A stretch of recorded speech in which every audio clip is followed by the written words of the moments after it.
ഇപ്പോൾ സി ചാക്കുണ്ണി കൂടി ചേരുന്നു. റെയിൽവേ പാസഞ്ചേഴ്സ് അസോസിയേഷൻ്റെ ഒരു നേതാവാണ്.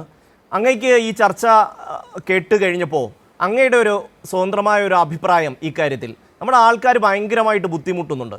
വലിയ തോതിൽ നമ്മൾ ടിക്കറ്റ് എടുത്ത് യാത്ര ചെയ്യുന്ന ഒരു വിഭാഗമാണ്. എന്നാൽ റെയിൽവേ നമുക്ക് തരുന്നത് ദുരിതം മാത്രമാണ്. സാധാരണ മനുഷ്യനെ സംബന്ധിച്ച്, സർക്കാർ ഉദ്യോഗസ്ഥരെ സംബന്ധിച്ച്, അതുപോലെ തന്നെ വിദ്യാർത്ഥികളെ സംബന്ധിച്ച് അവർ ഈ ട്രെയിനുകളിൽ നിരന്തരമായി യാത്ര ചെയ്യുന്നതിന് അനുഭവിക്കുന്ന ദുരിതവും അവരുടെ വിഷമവും പറഞ്ഞാൽ തീരാത്തതാണ്. പിന്നെ സമയത്തിൻ്റെ പ്രശ്നം, അങ്ങനെ ഓരോ വിഷയങ്ങളും. ഇക്കാര്യത്തിൽ എന്താണ് അങ്ങ് ഒരു പരിഹാരം കാണുന്നത്? എന്താണ് അങ്ങയുടെ ഒരു കാഴ്ചപ്പാട്? എൻ്റെ വിനീതമായ ഒരു അഭിപ്രായം, എനിക്ക് യാതൊരു രാഷ്ട്രീയവുമില്ല. വളരെയധികം തീവണ്ടി യാത്ര നടത്തുന്നൊരു വ്യക്തിയാണ്. എനിക്ക് വളരെ ആദരപൂർവ്വം സഹപാനേശ്വരോട് പറയാനുള്ളത്, നമ്മൾ റെയിൽവേയുടെ പ്രശ്നങ്ങൾ ഒതുങ്ങി നിൽക്കണം എന്നാണ് എനിക്ക് പറയാനുള്ളത്. നമ്മൾ KSRTC പ്രശ്നങ്ങളൊക്കെ എല്ലാം നമുക്ക് ചർച്ച ചെയ്യേണ്ടതാണ്. ആദ്യമായിട്ട് ഞാൻ ഈ കൈരളി ചാനലിനെ ഒരു നന്ദി പറയാം, അഭിനന്ദിക്കുന്നൊന്നുമില്ല. ഇവിടെ പല പ്രശ്നങ്ങളുടെ ഇടയിൽ യാത്രക്കാരെ ഏറ്റവും അനുഭവിക്കുന്ന പ്രശ്നമാണ് റെയിൽവേയിൽ. അത് ചർച്ച ചെയ്യാൻ വേണ്ടത്ര കാര്യം കുറ്റപ്പെടുത്തുന്നില്ല, വേദികളില്ല. അതിന് മുന്നോട്ട് വന്ന കൈരളിയെ ഞാൻ അഭിനന്ദിക്കാം. ഇവിടെ എല്ലാവരും പറഞ്ഞു ശരിയാണ്, ഇന്ത്യൻ റെയിൽവേ വളരെയധികം മുന്നോട്ട് പോയിട്ടുണ്ട്, അത് തർക്കമില്ലാത്ത കാര്യമാണ്. പക്ഷെ വരുമാനത്തിൽ മാത്രമേ ശുഷ്കാന്തി കാണിക്കുന്നുള്ളൂ. അതിൻ്റെ 100% യാത്രക്കാരുടെ സുരക്ഷയ്ക്ക് ചെലവഴിക്കാതെ, മെച്ചപ്പെട്ട സൗകര്യം ഏർപ്പെടുത്താതെ യാത്രക്കാരോടുള്ള അവകാശ ലംഘനമാണ് നടത്തുന്നത്. വരുമാനത്തിൻ്റെ കാര്യത്തിൽ കേരളം വളരെ മുൻപന്തിയിലാണ്. പക്ഷേ അതേസമയം നമുക്ക് കിട്ടുന്ന സൗകര്യങ്ങളുടെ കാര്യത്തിൽ വളരെയധികം ദുരനുഭവമാണ്. ഈ സാഹചര്യത്തിലാണ് confederation of all India railways association ഇന്ത്യയിലെ എല്ലാ സംസ്ഥാനത്തും യൂണിറ്റുള്ള രജിസ്റ്റേഡ് സംഘടനയാണ്. ഞങ്ങൾ ബഹുമാനപ്പെട്ട മുഖ്യമന്ത്രിയെ സമീപിച്ചു, ബഹുമാനപ്പെട്ട പ്രധാനമന്ത്രിയെ സമീപിച്ചു ആദ്യം.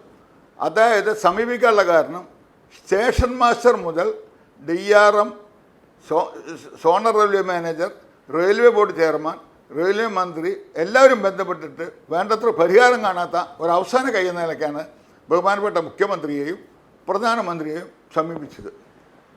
ബഹുമാനപ്പെട്ട മുഖ്യമന്ത്രി നിർദ്ദേശപ്രകാരം 3/7 നമ്മുടെ അബ്ദുറഹ്മാൻ മിനിസ്റ്റർ ഒരു മീറ്റിംഗ് വിളിച്ചു. ഞാൻ ആ മീറ്റിങ്ങിൽ പങ്കെടുത്തില്ലെങ്കിലും ഞാൻ അവിടെ ഉണ്ടായിരുന്നു, അദ്ദേഹത്തിൻ്റെ ഓഫീസിൽ ഞാൻ ഉണ്ടായിരുന്നു. അവിടെ ഞങ്ങൾ 24 നിർദ്ദേശങ്ങൾ കൊടുത്തു. ഞങ്ങളുടെ നിവേദനം അതേപോലെ തന്നെ ബഹുമാനപ്പെട്ട മിനിസ്റ്റർ റെയിൽവേ ഉദ്യോഗസ്ഥർക്ക് കൊടുക്കുകയും അതിനനുസരിച്ച് വലിയ നടപടികൾ പ്രതീക്ഷിച്ചു.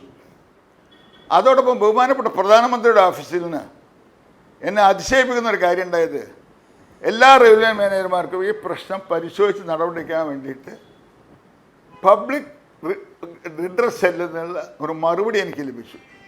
അങ്ങോട്ട് അയച്ച കത്തിലടക്കം അതിൽ നമ്മൾ വളരെ പ്രതീക്ഷയും അർപ്പിച്ചു.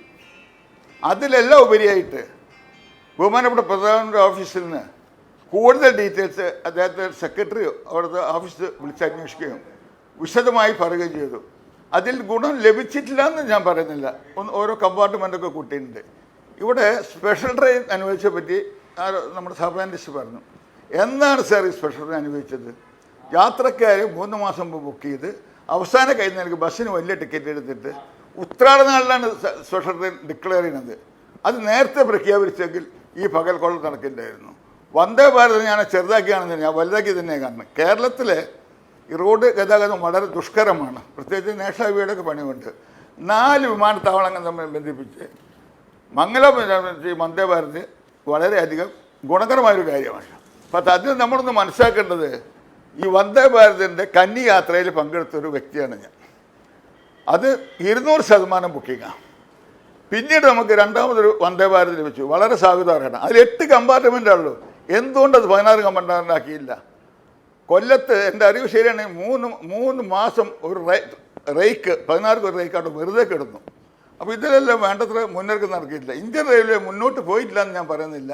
അതിൻ്റെ ആനുകൂല്യം ലഭിക്കാത്ത തീർച്ചയായും ഏക സംസ്ഥാനം ശ്രീമാൻ കേരളം, ചാക്കുണ്ണി പ്രത്യേകിച്ച് പറയുന്ന ഒരു പ്രധാനപ്പെട്ട മലബാറുമാണ്. വിഷയം പ്രിന്റു ജയ്ക്ക്, അതായത് റെയിൽവേ യാത്രക്കാരുടെ വിഷയം ചർച്ച ചെയ്യാൻ നമുക്കൊരു വേദിയില്ല. റെയിൽവേ പാസഞ്ചേഴ്സിന് അല്ലെങ്കിൽ ഈ സ്ഥിരമായി യാത്ര ചെയ്യുന്ന ആൾക്കാർക്ക് അവരുടെ ബുദ്ധിമുട്ട്, ഏത് രീതിയിൽ ഒരു പരിഷ്കരണം റെയിൽവേക്ക് ആവശ്യമാണ് എന്ന് പറയാൻ ഒരു വേദിയില്ല എന്നുള്ളത് വളരെ പ്രധാനപ്പെട്ട ഒരു പോയിന്റാണ്. ഇതിപ്പോൾ ഉദ്യോഗസ്ഥർ തിരുവനന്തപുരത്തും ചെന്നൈയിലും ഇരിക്കുന്ന ഉദ്യോഗസ്ഥർ ഒരു തീരുമാനമെടുക്കുന്നു, അതനുസരിച്ച് കാര്യങ്ങൾ പോകുന്നു എന്നുള്ളതാണ്.